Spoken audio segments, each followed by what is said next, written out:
بادشاہی اور عقل مند کی سوداگر ایک سبق آموز کہانی اسلامی داستان ہے۔ یہ کہانی اس دور کی ہے جب بادشاہت تلوار سے نہیں بلکہ عدل، عقل اور خدا کی خوف سے چلتی تھی۔ یہ داستان ہمیں سکھاتی ہے کہ اصل دولت عقل مند، ایمان اور سچائی ہے، اور جو شخص ان تینوں کی تھام لے وہ کبھی نقصان میں نہیں رہتا۔ عدل پسند بادشاہ ایک وسیع ہوئی اسلامی سلطنت تھی جس کا بادشاہ سلطان فخر الدین کہلاتا تھا۔ وہ نہایت باوقار اور بہادر اور انصاف پسند حکمران تھا۔ اس کے دربار میں بڑے بڑے وزراء، قاضی، علماء اور امر موجود رہتے تھے، مگر سلطان ایک بات میں سب سے مختلف تھا۔ وہ سچ سننا پسند کرتا تھا، چاہیے وہ کڑوا ہی کیوں نہ ہو۔ سلطان کا اصول تھا، بادشاہی تاج سے نہیں عدل سے قائم رہتی تھی۔ دوسرا باب، عقل مند سوداگر کا تعارف۔ اسی سلطنت میں ایک مشہور سوداگر رہتا تھا جس کا نام عبد الرحمن تھا۔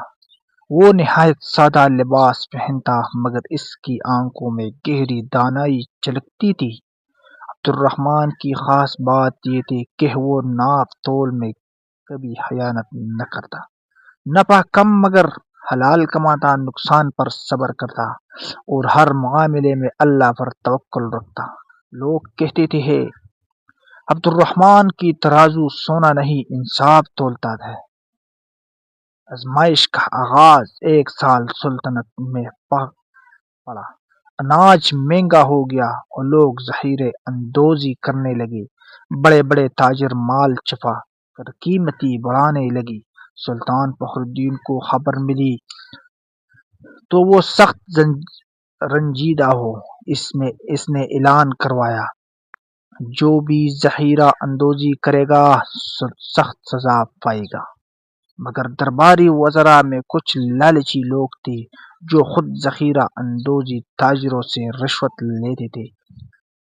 چند حسد کرنے والے تاجروں نے عبد الرحمن کے خلاف سازش کی۔ انہوں نے وزیر خزانہ کو رشوت دے کر بادشاہ کا کان بھرے۔ حضور عبد الرحمن اناج چھپا کر بیٹھا تھا۔ بادشاہ کو یقین نہ آیا مگر تحقیق کا حکم دیا گیا۔ عبد الرحمن کو دربار میں طلب کیا گیا۔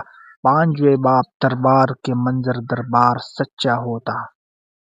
عبد الرحمن نہایت سکون سے حاضر ہوا، نہ خوف نہ گھبراہٹ۔ بادشاہ نے سوال کیا، کیا تم نے اناج ذخیرہ کیا ہے؟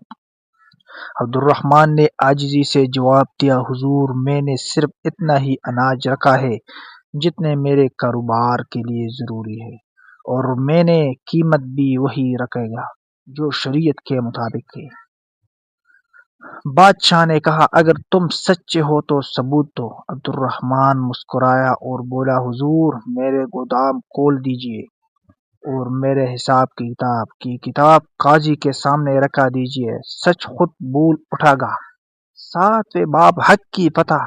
جب گودام کھولے گئی، کوئی ذخیرہ نہیں، کوئی ناجائز مال نہیں، سب کچھ شفاف۔ قاضی نے اعلان کیا، عبد الرحمن بے گناہ ہے، بلکہ یہ سب کے لیے مثال ہے۔ بادشاہ کی آنکھوں میں خوشی کی آنسو آ گئی۔ بادشاہ تخت سے اٹھا کر عبد الرحمن کے قریب آیا اور کہا، آج تم نے مجھے سکھایا کہ عقل مند سوداگر ہزار وزیروں سے بہتر ہوتا ہے۔ اس نے اعلان کیا، عبد الرحمن کو شاہی مشیر بنایا جائے، سازش کرنے والوں کو سزا دی جائے۔ نواب کا امتحان، لالچی تاجر رسوائی ہوئی، وزیر خزانہ کو معزول کر دیا گیا، عدل دوبارہ قائم ہو گیا۔ عبد الرحمن نے مشیر بننے کے بعد بھی سادگی نہ چھوڑی۔ ایک دن بادشاہ نے پوچھا، عبد الرحمن کامیابی کا راز کیا ہے؟ اس نے جواب دیا، حضور حلال کمائی، صرف شکر اور اللہ پر یقین، یہ چار چیزیں جس کے پاس ہو وہ کبھی نقصان میں نہیں رہتا۔ اہتمامیہ، یہ کہانی ہمیں سکھاتی ہے کہ عقل دولت سے بڑی ہے، انصاف طاقت سے بڑی ہے، اور اللہ پر بھروسہ سب سے بڑی کامیابی ہے۔ جو سوداگر سچ کو سودا کرے وہ کبھی خسارہ میں نہیں جاتا۔ اگر